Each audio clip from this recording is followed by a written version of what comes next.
Thank you so much for taking the time to talk to us and Ocean Heroes today. We really appreciate it. My pleasure, Charis. Thank you for having me. Oh, awesome. Look, next week we're showing the Girls Can't Surf documentary. Of course, this is the story of renegade, trailblazing women just carving out their place in the professional surfing league. Tell me a little bit about the emotional journey it was for you to be in this documentary. Did it bring up anything for you? Was it cathartic? Was it great to hear your voice being heard to a wider audience? What did it feel like? It actually just brought back a whole lot of memories that I'd either suppressed or had just blanketed out of my memory bank. It was, look, when I think about the Women's Pro Tour when I joined in 1990, the best two words that describe it was shit show. I mean, it was just such a devalued, disrespected, unwelcoming environment to walk into because there was no industry support. The governing body didn't believe in it. We were threatened and intimidated by our male counterparts. So to hear the stories relived and retold, for me, it was, it wasn't cathartic by any measure, but it was just really rewarding to feel safe enough to express that, because the last thing we wanted to do was come across as these whinging, whining girls, like it was a very tough and challenging time for women surfing, and to see us come out the other side. And then of course with this feel-good story about pay equity in 2018, culminating in, the experiences that we went through for the last 30 or 40 years. To me, the satisfaction comes from knowing that the fight that we went through on the beach and in the boardroom was worth it. Yeah. Yeah. Essentially. Yeah, look, it's such an incredible story. And obviously you had to face so much adversity. At Ocean Heroes, we see the first-hand impact of what the ocean, the sun, the surf can have on mental health for ourselves, for the children that we take, for the adults that we take surfing. What role do you think surfing has played for you when you've had to face adversity in your life, both professionally and personally? Well, similar to the people that you're helping, surfing has not only given me a lifestyle, but it's actually saved my life on many a time. It's also tried to take my life a couple of times as well. But surfing is my place of solace. The ocean is my place of solace. It's where I feel a true sense of freedom, a true sense of connection. And for us control freaks, it's a great place to learn how to surrender, because we have to surrender to a force that is way more powerful than we are. So immersing myself in the ocean is like a cleansing, a physical, emotional, and spiritual cleansing of my troubles and my concerns and my issues. And it's somewhere where I actually have to go and I have to relearn every time I enter the ocean, because it's a forever changing environment. I have to learn to adapt. I have to learn to read. I have to learn to be conscious and spatially aware of other people in the water, and understanding the unspoken etiquette of surfing. Yeah. Rules and regulations that no one really tells you until they're yelling at you and telling you to go in for doing something to do. You've accidentally dropped in and all of a sudden the locals are getting mad. Yeah. And my husband wants to give me a sheriff badge because I'm doing a lot of law enforcement out at my local break at the moment, because there's a whole lot of people doing things that they should not be doing. Anyway, I digress. But so yeah, surfing is my life force. I have salt water coursing through my veins, and it's an environment that I cannot wait to retreat to every single day. And it's a non-negotiable period in my diary. I actually have to go in the water every day. Otherwise I get really grumpy. And then my husband's like, go surfing, get out of here. Oh, that's so wonderful. It's so lovely. Look, I know when I'm surfing, or scrap that, when I'm trying to surf, I walk into the ocean with a healthy respect for Mother Nature. And there's been times where I've been quite frightened. And like you said, sometimes the ocean just tries to take your life away. Tell me a little bit about the role of fear and the practice of facing your fear while surfing, and has that translated into everyday life? Absolutely. Yeah, the lessons that I've learned about addressing fear, confronting fear, feeling fear in the ocean definitely translates to every aspect of my life, because as you referred to, it's an environment that you can't fight, and the more you resist it, the more it persists. So it's a matter of, just last week, for example, I copped a wave on the head. I was duck diving underneath it, and it wasn't a big wave. It was only about a 4-foot wave, so it had like an 8-foot face on it, but it was in quite violent waters. You know, there was a lot of water moving around. There was a lot of power behind the ocean, and it pushed me under the water. Even though I duck dove underneath it, it grabbed my board, it ripped it out from between my hands, and then it pushed me and spun me around in not only around in one way but upside down as well. So I didn't know which way was up, and I was attempting to fight it, and I know better than that. I was attempting to pull against it. I was like, just surrender, Layne, just let it go, because you can't fight it. What you resist persists. You got to let it release you before you can find your way back to the surface. And I was confident that I had enough oxygen in my lungs to deal with it. I've had way worse wipeouts. Anyway, the minute I relinquished control and surrendered, my feet touched the bottom. I was like, oh, well, now I can just push off the bottom and fire back up. And then, of course, you've got this this thought pattern, like, oh, what if there's another one above there? Well, just get up there and figure it out when you get there, right? So fear is false experiences appearing real. That's the acronym that I turn fear into. And it exists in our minds and in our bodies on a cellular level. But if we put everything in front of us into context, and we put a level of understanding around it, and then we give ourselves or empower ourselves with choice, then it's no longer fear. It's more a controlled environment. So I've been out in the water where I've been experiencing an immense amount of fear, worrying about my lack of energy. The waves are really big. My board's really small. There's no one on the beach. No one knows I'm out here. Now what? And I've learned that there's a process that we can all go through to deal with fear. And that's first acknowledge that you are afraid. You know, society tells us that we're not meant to feel fear, but of course it's normal to feel fear. It's normal to feel that sense of anxiousness or anxiety, which the whole world is feeling right now, because when we don't know what's going on and we get that level of anxiety, that increases our levels of fear. So first recognize that you're afraid and own that. I'm afraid. Okay, I said that out loud to myself. I'm scared. Okay, now what? Well, what's your exit strategy? What are your options here? And I thought, well, my options are either paddle around the headland or catch a wave or paddle into the impact zone and get washed in. And I didn't have the energy to paddle around the headland, but I knew it was an option. I didn't have the right board to catch a wave, but I knew it was an option. And I knew my easiest option out was to actually just paddle into the impact zone and wait for a wave to wash me in. And that's exactly what I did. So that was the second step. And the third step was to distract myself from the negative, fear-based future thinking.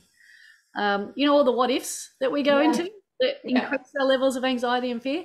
So I detached from what if and I started singing a song. I always resort to music when I'm feeling fearful. Maybe that's comes from my childhood, where I loved listening to music and also marrying a rock star. But I just tapped going there, feeling it. So I just tapped into a song, and the first song that came to mind was Billy Ocean, When the Going Gets Tough. Yeah, nice.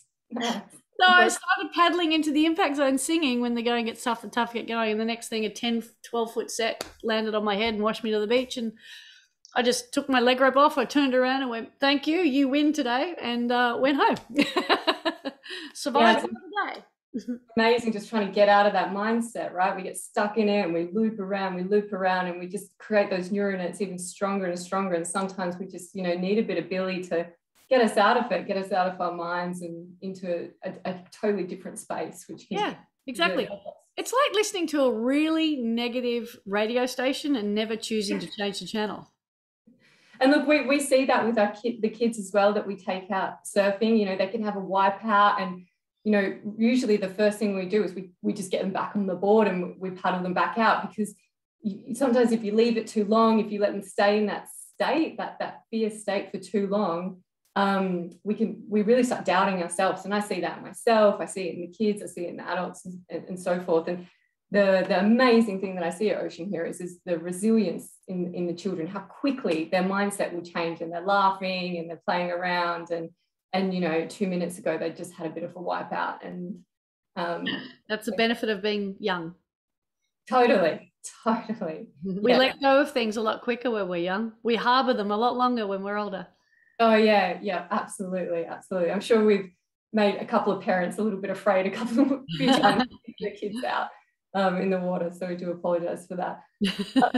Look, also for us at Ocean Heroes, building a community is key. So with the kids, with the parents, to be able to talk to other parents, with the volunteers. And of course, as humans, when we are more connected, we're happier and we're healthier.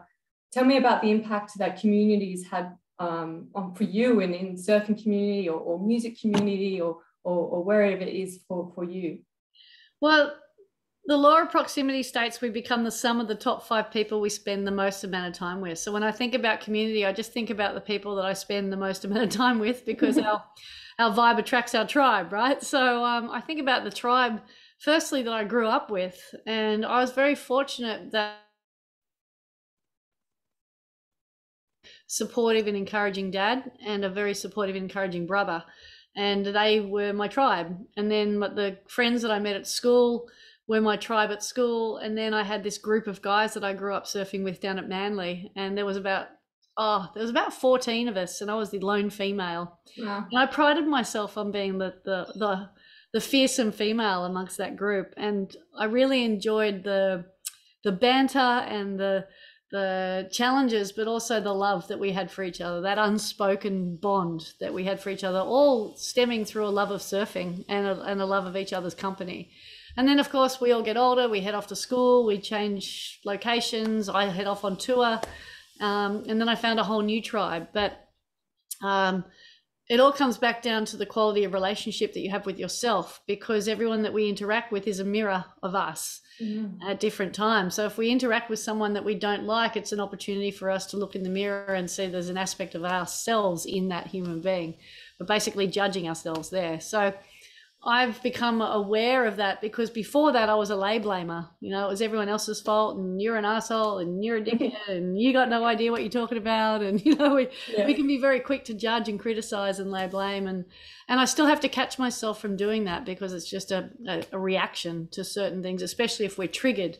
But look, community has helped me survive. You know, when my mum died and my dad had to go back to work, I needed a community to raise me. It took a village to raise this child. My best friends through high school, their mums became my mums. The girls that I was able to connect with on tour, they became my support network. My girlfriends from high school who don't surf at all, they're my honesty barometers. There's my tribe of guys that I surf with. There's now the community I surround myself with, as far as my naturopath and my nutritionist and my massage therapist, you know, all the practitioners that I have to keep this body functioning, because I'm in constant pain management because I flogged myself so hard when I was touring. So I've got a variety of different communities around me, and it's like they're little satellites, you know, and I'm just orbiting around them. And I think about how also the community funded my passion. You know, my community funded my tour life. When I was working part-time in 4 different jobs while I was number 2 in the world, earning $8,000 a year from my sponsor, I needed a community of people to fund my passion to go and compete. So yeah, communities played a instrumental role in not only my success, but just my ability to navigate the world. Yeah, wow, amazing. And it does take a village, and it's incredible that sometimes when we have places where voids, all of a sudden, you know, we want this person, you know, we want this support from our parents, and maybe we don't have that parent who's able to provide that support, or a sibling, or teachers. And sometimes you can focus on the lacking and the wanting that support from that one person. And if you just take a step back, there's this whole community that can come in and support you in lots of different ways.